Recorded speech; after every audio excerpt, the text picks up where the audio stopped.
अस्सलाम वालेकुम। मैं हूं जाबिर बेग। आप देख रहे हैं मेरा यूट्यूब चैनल बेग टीवी। अब दिन हज़रात, दो बड़ी इंपॉर्टेंट खबरें हैं जो कि आपके साथ शेयर करनी बहुत ज़रूरी है। सबसे पहली जो सबसे इम्पोर्टेंट खबर है वो इमरान खान साहब के हवाले से ही है।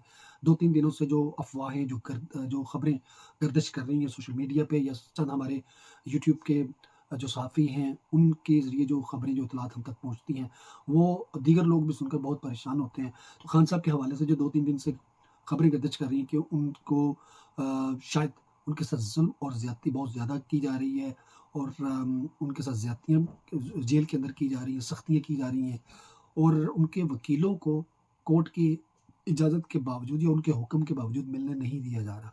इस हवाले से कल से कुछ खबरें थी कि खान साहब को ज़ियारा जेल से वहाँ से कहीं दूसरी जगह पे मुंतकिल किया जाएगा या मूव किया जाएगा किसी दूसरी जगह पे। और कुछ जगहों पे तो ये भी रिपोर्ट हुआ है, खबरें भी आई हैं कि कहीं उनको ऑलरेडी मूव कर दिया गया है। तो ये जेल इंतज़ामिया की तरफ से बहुत सारी खबरें वहाँ से निकल रही हैं जो कि अवाम को, पाकिस्तानियों को जो खान साहब के चाहने वाले हैं, उनको ज़्यादा परेशान कर रही हैं। जो 3-4 दिन पहले जो खबर शहबाज़ गिल साहब ने ब्रेक की थी, उसके बाद से लोग बहुत ज़्यादा डर गए हैं कि जब उन्होंने एक बताया कि खान साहब को खुदा न खास्ता रास्ते से हटाने का एक पूरा प्लान जो है वो तैयार कर लिया गया है और खान साहब को मारने का पूरा प्लान है कि उनको रास्ते से हटा दिया जाए। इस हवाले से तहमीनें लगाए जा रहे थे और अंदाज़ा लगाए जा रहे थे कि खान साहब को खुदा न खास्ता मारने के बाद लोगों का, पब्लिक का क्या रिएक्शन हो सकता है और वो रिएक्शन और वो गम-ओ-गुस्सा कितने दिन तक रहेगा। तो जब इस तरह के अंदाज़े लगवाए जाएँ तो फिर इसका मतलब ये होता है कि उन्होंने कुछ ना कुछ पहले से ही डिसाइड कर रखा है। तो अभी जो इत्तलात हैं वो अभी भी यही हैं कि शायद उनको फूड पॉइज़निंग की जा रही है, उनको स्लो पॉइज़न दिया जा रहा है जो कि खान साहब को आस्ता-आस्ता अंदर से ख़त्म करेगा।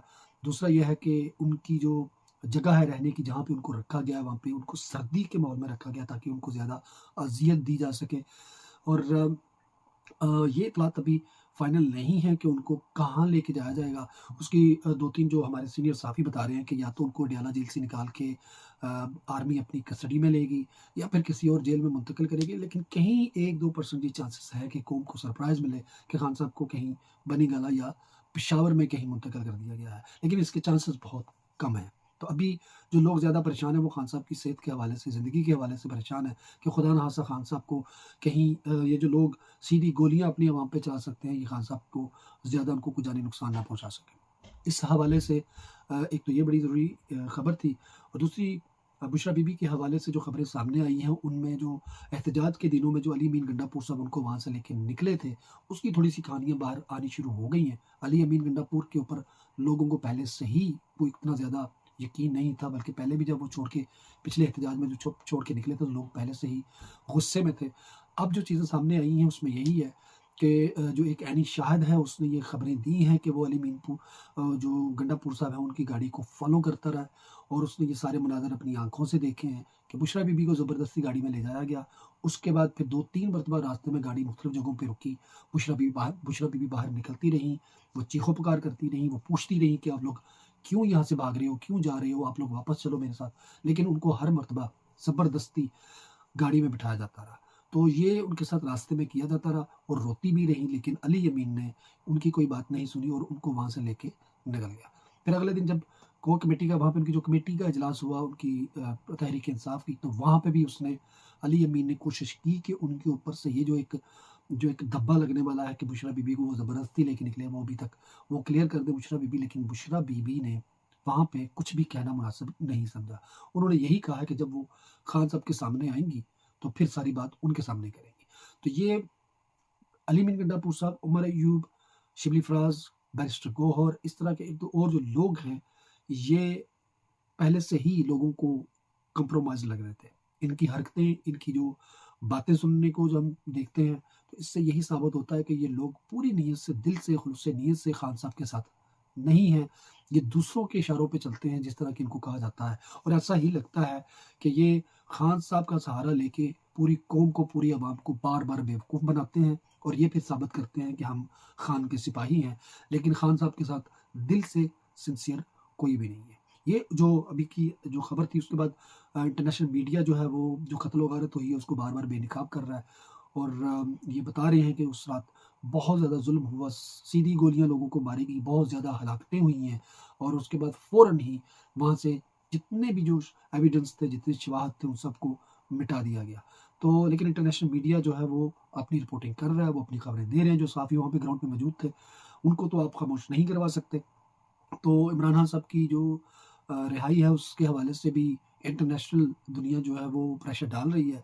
लेकिन अब इस चीज़ का कितना असर होता है, ये अब आइंदा आने वाले दिनों में पता चलेगा कि आर्मी इमरान खान साहब को रिहा करती है या फिर उन पे मज़ीद मुकदमात करके उनको किसी बड़े मुकदमे में फँसा के उनको आर्मी की जो अदालत है उसमें पेश किया जाएगा और फिर खुदा ना खास्ता जो एक भुट्टो के साथ किया गया था केस कि उनको जल्दी तख्तादार पे लटका दिया गया था या किसी और तरीके से खान साहब को रास्ते से हटाया जाएगा। तो ये अभी तक का एक मंज़र है और जो अफ़सोसनाक बात वो ये है कि हमारे मुल्क के अंदर जो उलमा, सो कॉल्ड उलमा हैं, वो जो से पहले मिंबरों के ऊपर बैठ के, मस्जिदों में बैठ के दूसरे यज़ीदों को, फ़िरौनों को गालियाँ देते हैं, उनके बाछे फाड़-फाड़ के उनके खिलाफ बातें करते हैं, बोलते हैं, उनके ज़ुल्म की किस्से कहानियाँ सुनाते हैं, जो कि उन्होंने किया और वो इबरत का अंजाम बने, अल्लाह ने उनको पकड़ा और उनको पूरी दुनिया, रहती दुनिया तक उनको इबरत बना दिया।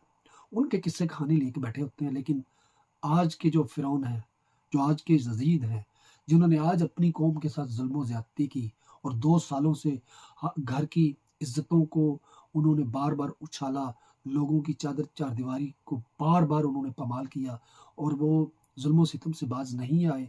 वक़्त के आज के जो वक़्त के यज़ीद हैं, उनके सामने वो खड़े नहीं हो रहे, उनके खिलाफ एक जुमला नहीं बोल रहे, उनके खिलाफ कौम को बाहर नहीं निकाल रहे कि वो लोग हमारे ही टैक्सों पे पल के, हमारे ही ऊपर, हमारे बच्चों के ऊपर ही गोलियाँ चलाते हैं।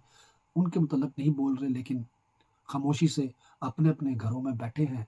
याद रखिए तारीख़ ने उनको मुनाफ़िक के तौर पे, दीन फ़रोश के तौर पे, ज़मीर फ़रोश के तौर पे तारीख़ में वो लिखे जा चुके हैं और उनका हिसाब दुनिया में भी और आखिरत में भी उन्होंने देना है कि जो वक़्त के यज़ीद से डर गए, खामोश रहे और एक हक़ परस्त जो इस कौम के लिए लड़ रहा है, जो इस मुल्क के आइन और कानून की बालादस्ती के लिए लड़ रहा है, उसको ज़ुल्म सहने के लिए अकेला छोड़ दिया, उसके जो चाहने वाले हैं उनको अकेला छोड़ दिया, उस पे वो कोई बात नहीं कर रहे।